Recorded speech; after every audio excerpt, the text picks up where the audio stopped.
할렐루야. 예, 우리 자업분들하고 인사합시다. 거룩이 힘이다. 다시 한번 인사합시다. 거룩이 힘이다. 언어로, 삶으로, 열매로. 네, 어쩜 제가 커지면 여러분도 커지고.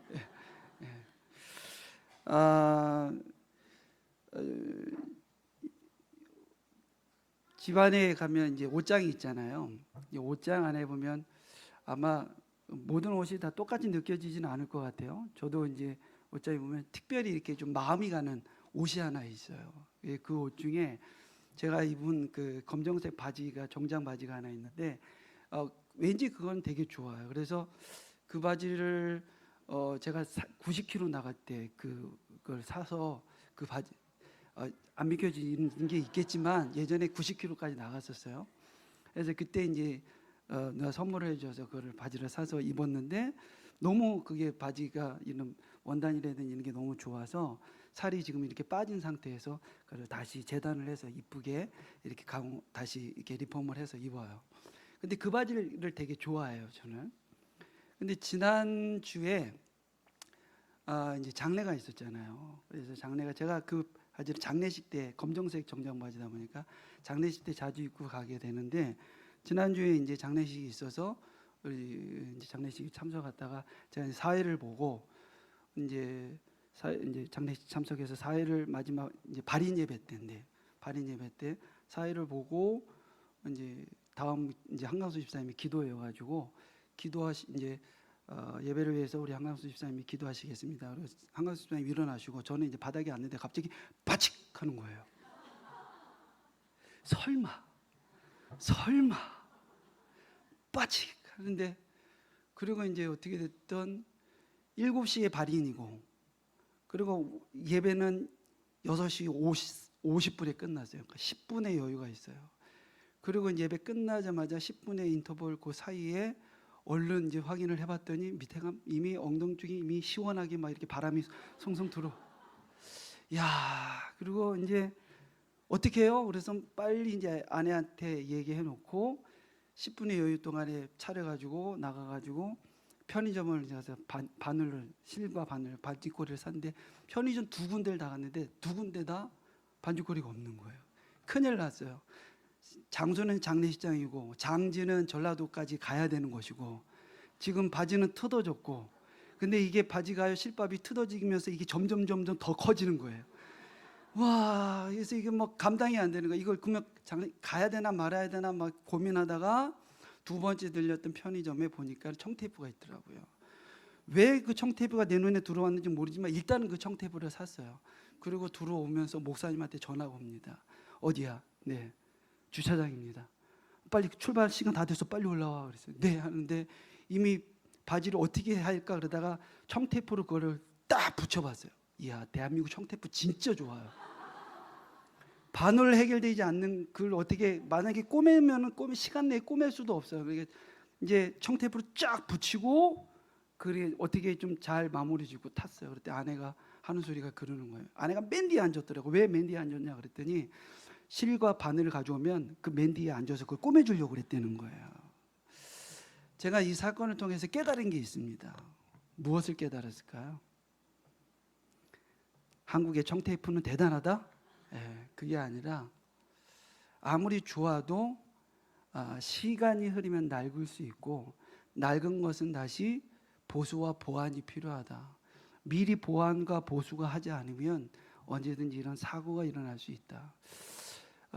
내 신앙 안에도 이런 매너리즘에 빠지지 않기 위해서 하나님의 말씀 안에서 내가 보완과 보수가 필요하구나라고 하는 그런 메시지를 지난 그 바지 사건 하나를 통해서 하나님이 저에게 주시더라고요. 근데 하나님이 우리가 살아가는 모든 과정 속에서 다 똑같습니다. 하나님이 주시고자 하는 메시지가 있더라고요. 그리고 성경도 같습니다. 성경 안에는 하나님이 필히 이것을 통하여서 하나님의 백성들이 듣기를 원하고 겸비하기를 원하시는 핵심적인 메시지를 담고 있는 것이 바로 이 성경 안에 있어요. 근데 이 성경의 방향을 또 잘 봐야 되는 것 같습니다. 오늘 말씀은 우리가 너무 잘 알고 있는 요단강 도하 사건입니다. 근데 이 요단강 도하 사건이 단순히 강바닥이 갈라지고 백성들이 그 길을 건넜다라고 하는 이 기적만 우리가 기억하면 되는 것이 아니라 그것보다 훨씬 더 복음의 본질이 이 말씀 안에 담겨져 있어요. 오늘 그 복음의 본질을 한번 우리가 찾아가는 그런 시간을 좀 갖기를 원합니다. 자, 여호수아 3장 8절입니다. 같이 읽겠습니다. 오늘 본문 말씀인데요. 같이 읽을게요. 시작.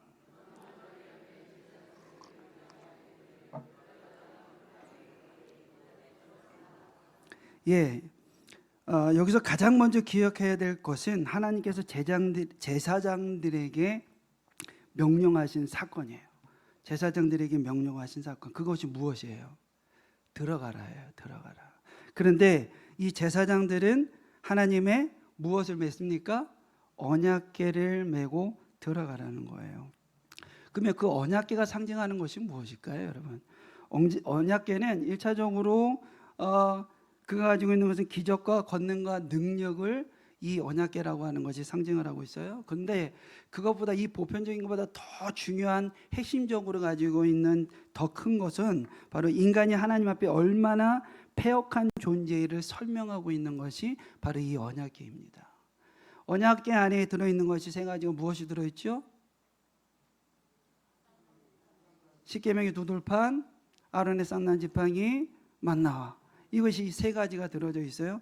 이 세 가지가 들어져 있는 이것을 통하여서 언약궤 위에 이 세 가지가 들어있는 이 언약궤에 1년에 한 번씩 제사장들이 제물로 잡은 어린 양의 피를 이 언약궤 위에다가 뿌립니다. 무엇을 말씀하고 있는 걸까요, 여러분? 이 법궤는 인간이 얼마나 긍휼히 여김을 받아야 될 존재인지를 얘기하는 것이고, 어린 양의 보혈의 피 없이는 살 수 없는 존재라는 것을 말씀을 하고 있는 것이, 그것을 상징하고 있는 것이 바로 이 언약궤인 것이에요.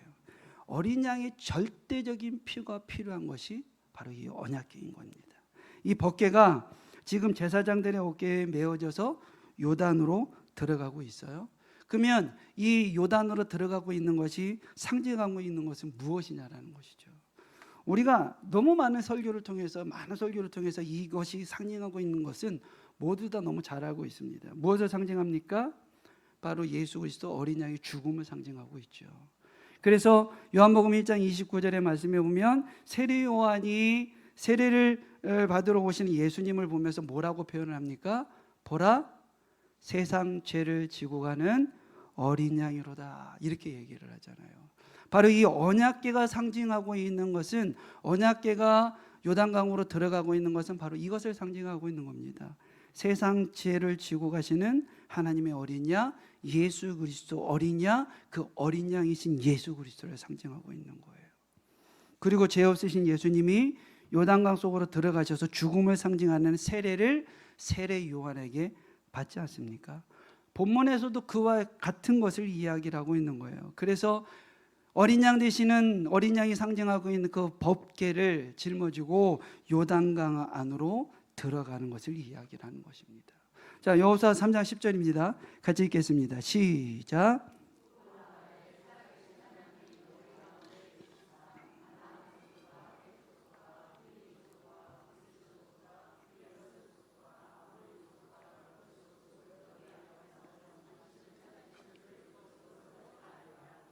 네, 요단강 앞에서는 요단 어린 양의 죽음을 상징하는 하나님의 법궤가 요단강 안으로 들어가는 것을 말씀하면서 이 일로 가나안이, 지금 우리가 10절을 읽었었던 가나안의 7 족속들이 지금 등장을 하고 있는데, 법궤가 요단강 속으로 들어가는 이 일로 가나안 7 족속을 다 내쫓으실 것을 알게 할 것이다, 이렇게 이야기하는 거예요. 그러면 가나안 7 족속을 쫓아내는 일과 어린 양의 죽음을 상징하는 법궤가 요단강으로 들어가는 이 사건은 어떤 상관관계가 있느냐라는 것이죠.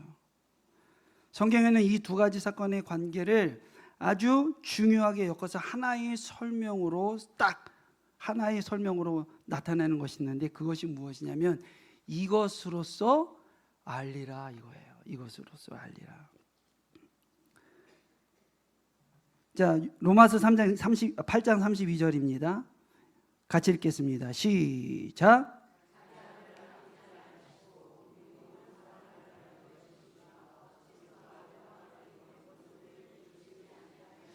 로마서 8장 32절이 말씀하시는 것이 무엇이겠어요? 이 말씀은 아들을 십자가에 죽기까지 내어주신 하나님께서 너희 백성들을 위하여서, 하나님의 사랑하는 백성, 하나님의 선택한 그 백성들을 위해서 십자가에 죽기까지 아들, 독생자 아들 예수 그리스도를 다 내어주셨어요.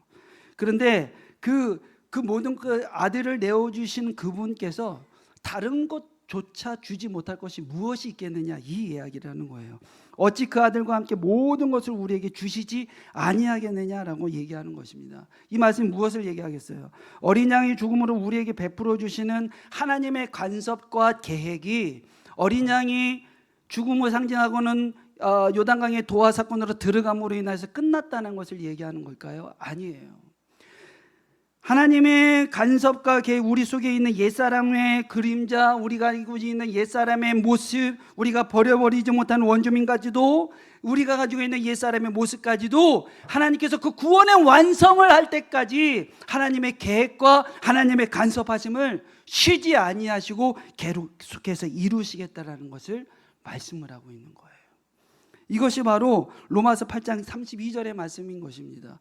하나님께서 예수 그리스도를 통하여서 너희들이 그 예수 그리스도의 죽으심을 통하여 너희들이 구원의 완성을 이미 이루어졌는데, 그 완성을 이룬 것에서만 끝나는 것이 아니라 너희가 살아가면서부터 그 구원의 완전한 완성까지 이루기까지 하나님의 간섭과 계획은 계속해서 이루시겠다라는 것을 말씀을 하고 있는 겁니다. 이 선언은 하나님의 예수 그리스도의 보배로운 피, 그 엄청난 대가를 지불하고 우리를 사셨기 때문에 우리가 우리의 인생을 우리 마음대로 살 수 있는 그런 인생이 아니라는 것을 얘기하는 거예요. 그래서 우리는 하나님의 말씀에 사로잡혀서 살아가야 되는 인생을 라는 것을 말씀을 하고 있는 것입니다. 그래서 우리가 살아갈 때에 우리 주도적 내 생각, 내 사고로 살아갈 것이 아니라 말씀 안에 비추어져서 우리가 잘라내야 될 것은 잘라내고, 가지치기 해야 될 것은 가지치고, 몰아내야 될 것은 몰아내고, 이 모든 것들을 끊어내는 그 간섭을, 우리의 인생의 간섭을 누가 하시겠다라는 거예요? 하나님께서 하시겠다라는 겁니다. 할렐루야.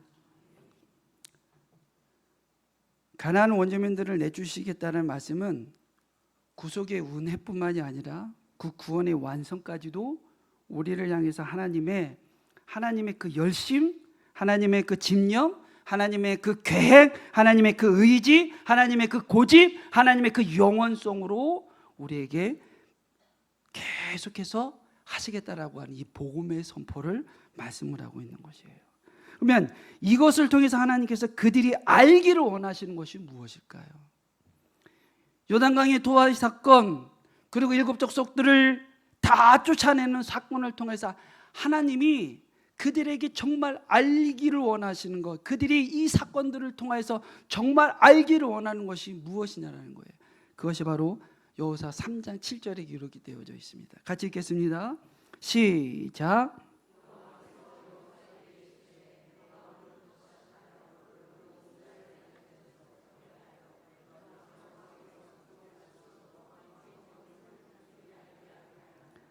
하나님께서 이 이스라엘 백성들이 정말 알기를 원하셨던 것은 바로 이거예요. 내가 모세와 함께하였던 모든 그림들을 너희가 보았던 것처럼, 내가 모세와 함께하였던 것처럼 내가 너희와 함께할 것을 이제 알기를 원하노라, 이것을 말씀을 하고 있는 거예요.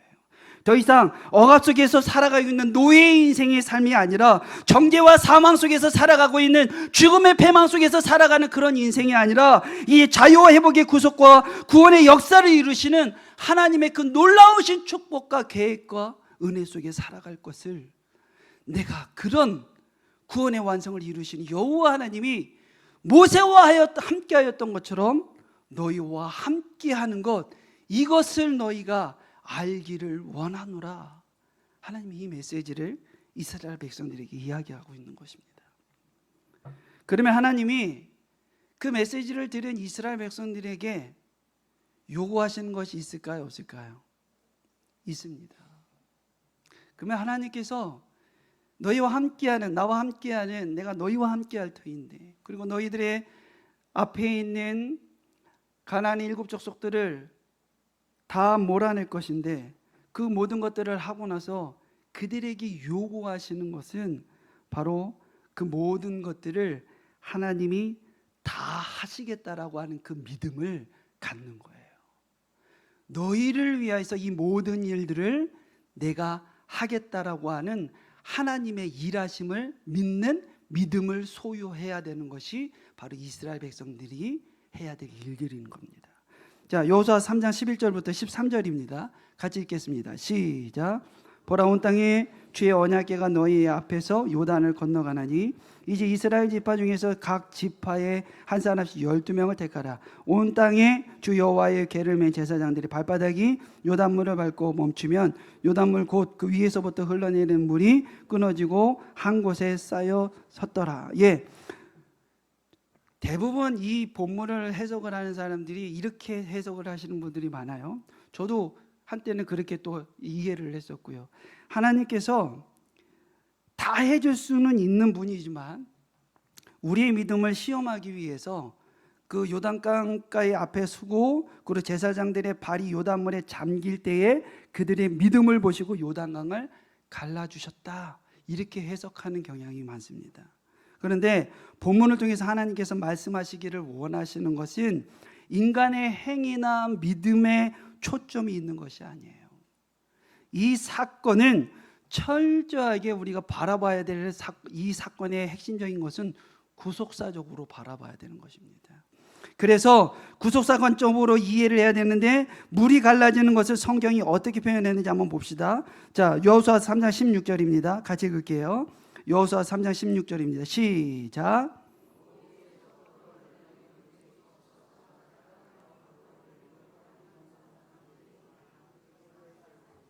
아라바의 바다 여매로 향하여 올라가는 물은 온전히 끊어짐에 백성이 여리고 앞으로 바로 건너세. 예, 본문의 마지막 말씀에 보면 끊어진다라고 하는 말씀이 되어져 있는데 이 끊어지다라고 하는 것이 히브리어로 카라트라는 단어로 되어 있어요. 카라트.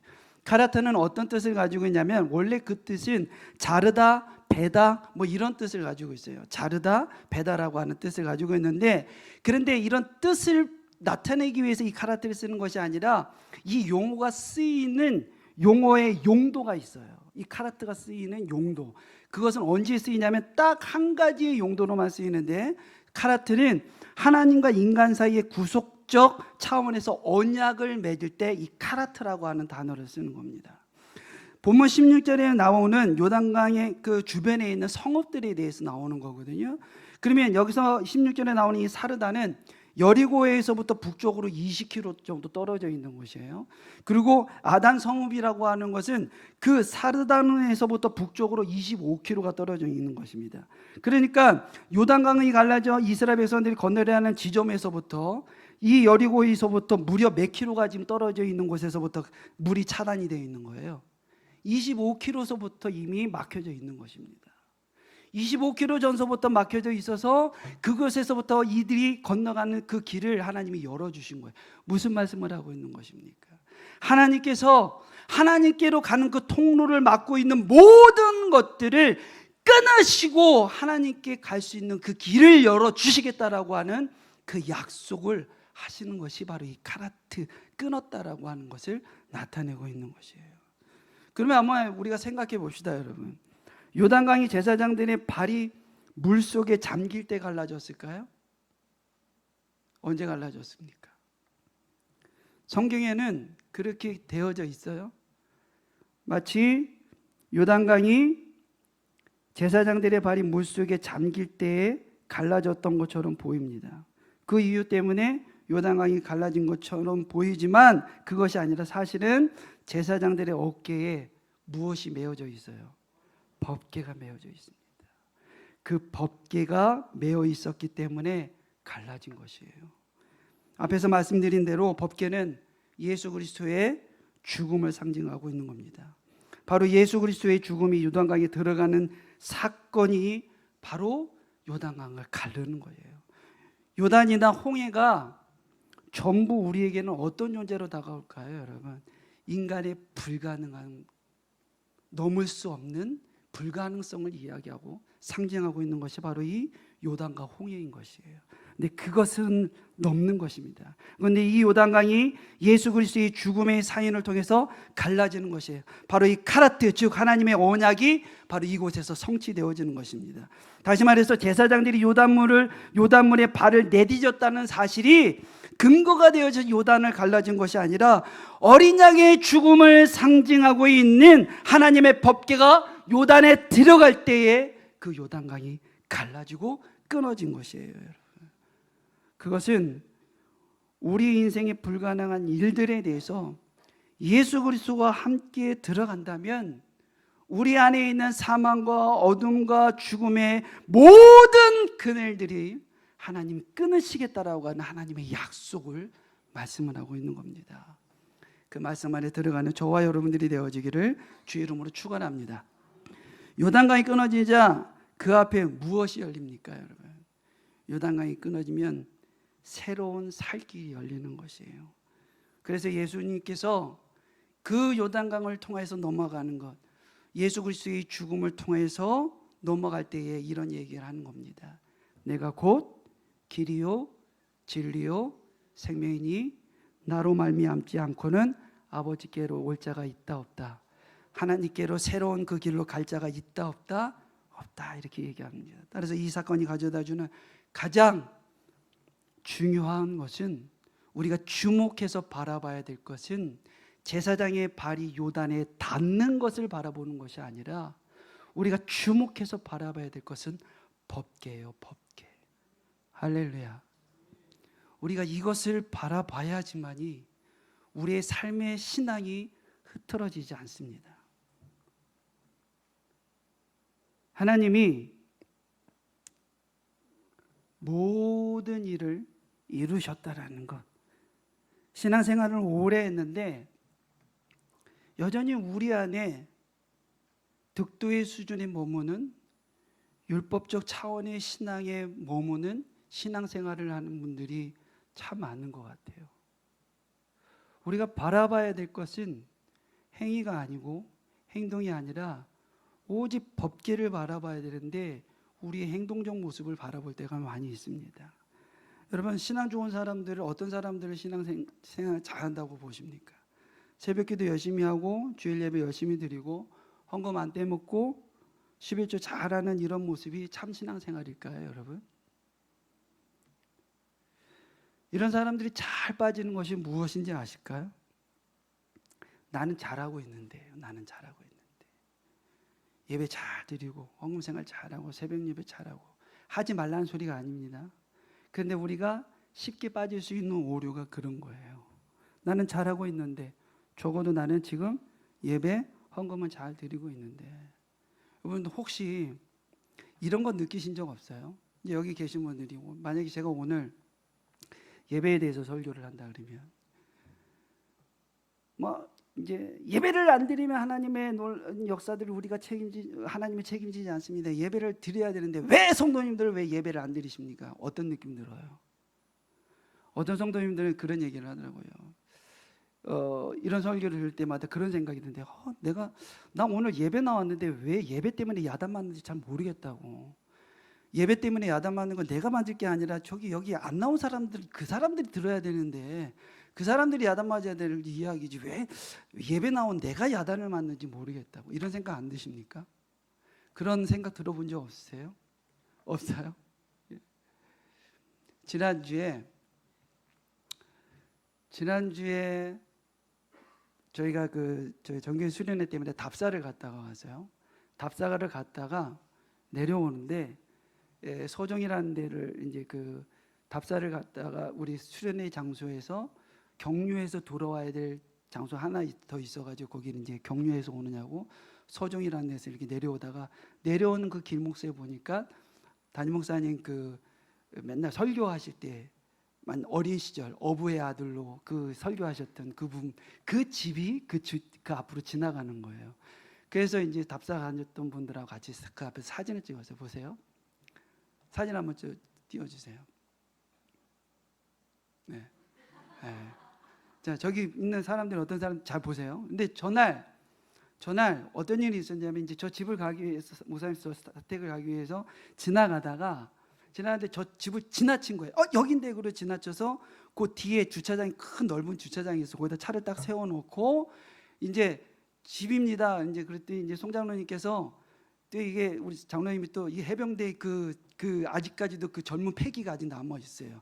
그러니까 이제 원래는 앞쪽으로 돌아와서 정문으로 가셔야 되는데 장로님이 길을 안내하시냐고 집 뒤에 있는 담벼락을 이렇게 약간 주차장이 언덕이 져 있는 담벼락이고 아시바를 이렇게 쳐져 있는 거였어요. 근데 거기를 훌쩍 뛰어넘으면서 이쪽으로 오세요 그러고 이제 간 거예요. 그래가지고 그쪽으로 우리 장로님하고 전도사님하고 김명장 권사님하고 우리 진영이하고 이렇게 갔어요. 갔는데 이제 저는 운전하냐고 이제 운전석에 늦게 내리고 강선아 권사님 좀 늦게 이제 움직이다 보니까 둘은 못 올라간 거예요. 그러니까 네 분은 이제 이미 그 담벼락 올라가서 뒤쪽으로 해서 사택 앞쪽으로 이렇게 돌아오는 거였고 저하고 강선아 권사님은 올라가지 못한 거예요. 올라가지 못했는데 그 주민이었나 봐요. 키가 한 180, 한 5 정도 돼. 키가 되게 크고 진짜 인상이 엄청 더럽게 생겼어요. 근데 그분이 와가지고 아니 예의 없이 여기를 이렇게 막 이렇게 올라가면 되냐고, 이 길도 아닌데 왜 이 길로 가냐고 그러면서 막 저희를 야단을 치는 거예요. 저하고 강선아 권사님. 그래서 죄송합니다. 저희가 몰라서 그랬습니다. 그랬더니 멈출 줄 알았는데 한 번 하고 멈춰야 되는데 저게 무슨 큰 죄라고 계속 뭐라 그러는 거예요. 그러니까 이제 돌아서면서 그래도 이제 교회차 간판이 딱 붙어 있으니까 다른 대꾸를 하지 못하잖아요. 그러니까 이제 강선아 권사님하고 둘이서 죄송합니다. 알겠습니다. 그리고 이제 돌아오는데 강선아 권사님이 그러는 거예요. 아니 잘못은 저쪽에서 했는데 왜 야단은 우리가 맞냐고. 그런 말씀을 하시는 거예요. 그 생각이 딱 들면서 무슨 생각이 들었냐면 바로 이겁니다. 왜 예배에 나와 있는 사람들, 예배 지금 잘 드리는 사람들한테 예배를 참석하지 않는 것에 대한 저주와 예배를 참석하지 않는 것에 대해서 야단을 치듯이 얘기를 하는 것이 왜 필요할까? 왜 그런 느낌을 들면서도 우리는 그 말씀을 들어야 될까? 바로 이것이더라고요. 만약에 그때 그 사람이 그런 잔소리를 안 했다면 저와 강선아 권사님 걸로 넘어갔을까요? 안 넘어갔을까요? 넘어갔을 겁니다. 근데 그 사람이 그 소리를 했기 때문에 두 사람 꿍텅거리도 대신 야단 맞기는 했지만 기분은 진짜 안 좋았거든요. 장로님 그날 진짜 기분 안 좋았어요. 예, 근데 그 말을 들었기 때문에 그 길을 넘어가지 않고 겸비가 된 것이에요. 사랑하는 성도 여러분들, 우리가 말씀을 그렇게 듣는 것입니다. 우리가 완벽한 존재가 아니기 때문에 말씀을 듣고 말씀을 들어서 그 말씀을 바라봐야 되기 때문에 그런 것이에요. 그리고 들어야 될 이유는 바로 그것을 듣고 우리가 겸비해야 되기 때문에 그렇습니다. 지금 내가 잘하는 형식에 빠져 있으면 언제든지 무너질 수 있어요. 내가 지금 예배를 잘 드리고 있다라고 착각을 하고 있으면 그 착각 속에 한 번쯤은 빠져도 되겠지라고 하는 오류에 빠질 수 있고, 누군가가 굉장히 영향력이 있는 사람이 예배를 빠지는 것을 보게 되어진다면 그래도 되는구나라고 그 곁길로 갈 수도 있다는 거예요. 그래서 우리는 행동을 보는 것이 아니라 우리는 무엇을 봐야 되는 겁니까? 바로 법계 예수 그리스도를 바라봐야 되는 것이에요. 그래서 우리가 신앙생활을 하는 것이 주일 예배를 잘 드리고 11조 생활을 잘하고 새벽 예배 잘 드리는 것, 그것이 신앙생활의 기준이 되어지는 것이 아니라 예수 그리스도를 얼마만큼 잘 바라보느냐, 얼마만큼 법궤를 따라가고 있느냐, 그것을 우리는 바라봐야 되는 것이, 그것이 신앙의 기준이어야 되는 거예요. 성경에서 여러분 거룩, 성결, 성화 이 세 단어를 쓸 때 그들이 종교 생활을 얼마나 열심히 하고 그들이 교회 생활을 얼마나 열심히 했느냐에 따라서 이것을 사용하지 않습니다. 예수 그리스도께서 내가 얼마나 집착하여 그분만이 내가 살 수 있는 유일한 길이요 내가 서 있는 존재인 것을, 그 근거가 말씀 안에 있고 예수 그리스도 앞에 있다라는 것을 고백할 때에 그것을 우리는 거룩이라고 얘기를 해요. 그것을 우리는 성결이라고 얘기합니다. 그것을 우리는 성화라고 얘기를 해요. 하나님께, 예수 그리스도께, 어린 양 예수 그리스도께 죽음의 도활을 하고 있는 그 예수 그리스도께 우리가 집중을 하면 우리의 행동은 자연적으로 따라가게 되어 있습니다. 그런데 우리가 행동에 집중을 하게 되어지면 우리는 언제든지 무너질 수 있고 흩어질 수 있고 무너질 수 있습니다. 그래서 우리는 표면적으로 드러나는 행동에 집중해야 아니라 오늘 이 요단강 도화 사건을 통하여서 말씀하고 있는 것처럼 법궤가 요단강에 들어갈 때에 비로소 요단강이 열린 것처럼 우리가 말씀 안에 들어갈 때에 예수 그리스도를 바라볼 때에 비로소 우리의 삶의 모든 것들이 열리고 우리의 신앙이 온전히 선다라는 것을 믿어 의심치 않기를 주의 이름으로 축원합니다. 요즘 저희 청소년부 프로젝트 중에 하나가 이제 내년 초에 비전 트립을 지금 생각하고 있어요. 어떤 비전 트립이냐면 그 아시아의 5국, 동남아시아의 5국, 5개국을 엮어가지고 14박 15일을 이걸 순회하는, 거기서 순회해서 우리 학생들이 좀 글로벌하게 시야를 좀 넓히고 뭐 이런 이제 것을 갖기 위해서 이제 지난번 우리 김기훈 선교사님 오신 후에 그 비전을 제시를 하셔가지고 청소년부 오셔 설교할 때 그 비전을 제시하셔서 거기서 조인되어져서 이제 이거를 지금 추진하고 있는데, 어떤 분들도 그런 얘기를 하더라고요. 해외여행을 가는 이유에 대해서 이런 얘기를 하는 거예요. 그게 뭐 꼭 목적이 해외여행을 가기 위한 목적이 아니라, 사람들이 요즘 해외여행 안 가본 사람이 별로 없잖아요. 너무나 많은 사람들이 가잖아요. 그러니까 많은 분들이 해외여행 가고 있는데, 그래도 해외여행 갔다 오면 이야기를 하면은 거기에 나 갔다 왔어 라고 이렇게 끼기 위해서는 한 번쯤은 갔다 와야 된다는 거예요. 그래서 해외여행을 가는 거라는 거죠. 그래서 그런 생각도 맞습니다. 왜냐하면 어떤 대화가 주제가 흩어지지 않기 위해서는 그래도 이걸 한 번쯤은 경험해 본 사람은 이야기를 해요. 네, 군대 갔다 온 사람과 군대 안 갔다 온 사람이 리얼하게 얘기를 해도 군대 갔다 온 사람의 리얼함이 훨씬 더 여유 있게 이야기를 합니다. 그래서 청소년부들도 그랬는데 저의 마음속에도 늘 그 부담이 있는 거예요. 어떤 부담이 있냐면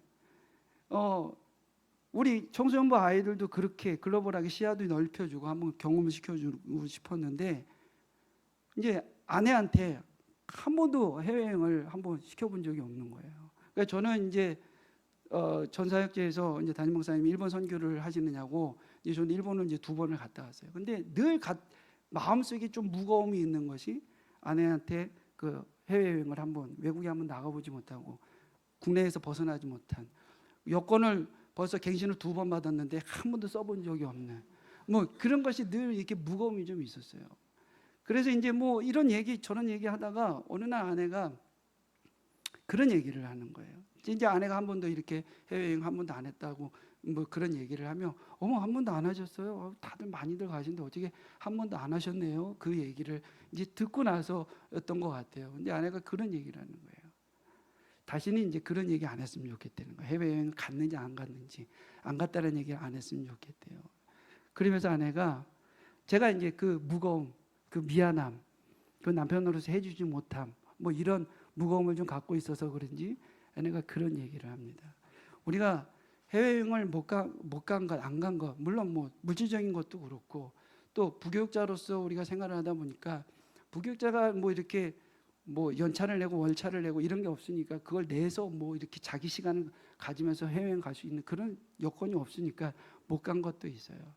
그런데 아내가 그러다 보니까 우리가 지난날 20여 년 동안 하나님 앞에 충성되게 사역한 그 시간이 정말 열심을 다하여서 하나님 앞에 부끄럽지 않도록 하기 위해서 열심히 달려왔는데, 그 시간들의 그 소중함이 마치 해외여행을 한 번도 가보지 못한 초라한 모습의 사람인 것처럼 비춰지는 것이 너무 싫다는 거예요. 그래서 그 이야기를 하는 겁니다. 그래서 아내가 그런 얘기를 해요. 기죽지 마. 자기가 좋아하고 원하는 좋은 남편의 상은 해외여행을 시켜주는 사람이 아니라, 복음에 순종하고 복음에 반응하고 복음에 예민하여서 복음 앞에 복음을 따라가고 영혼을 살리고 영혼을 세워가는 일에 충성된 모습을 보여준다면 본인은 그보다 더 좋은 남편이 없다라는 거예요. 제가 뒤통수 한 대 맞는 느낌이었어요. 여전히 나는 내 안에 아직까지도 세속적인 가치관이 아직까지 있구나. 좋은 남편하면 어떤 것을 필요 충족을 다 채워주는 것, 그것에 매어져 있구나. 세상 사람들이 가치관을 두고 이야기하는 것들, 그것을 표방하고 따라가는 것에 그것을 채워줬을 때 비로소 내가 다 채워준 것 같은 그런 착각을 갖고 있는구나. 표면적인 것이 아니라 내가 무엇을 보고 따라가느냐, 내가 어디에 매어져 있느냐, 이것이 중요한데 내가 또다시 하나를 놓쳤구나. 부끄럽습니다. 그랬습니다. 사랑하는 성도 여러분들, 우리가 표면적인 것에 우리의 시야가 고정이 되어져 있으면 우리가 알지 못하는 상태에서 저와 같은 이런 실수를 범하는 것입니다. 그래서 우리는 우리의 행위적인 것이 아니라 우리가 바라봐야 되는 건 무엇이라고요? 우리가 주목해야 될 것은 어디라고요? 법궤 예수 그리스도 바라보며 달려가는 저와 여러분들이 되어지기를 주의 이름으로 축원합니다. 찬양단 나오셔서 우리 같이 기도하며 찬양하고 기도하며 나가도록 하겠습니다.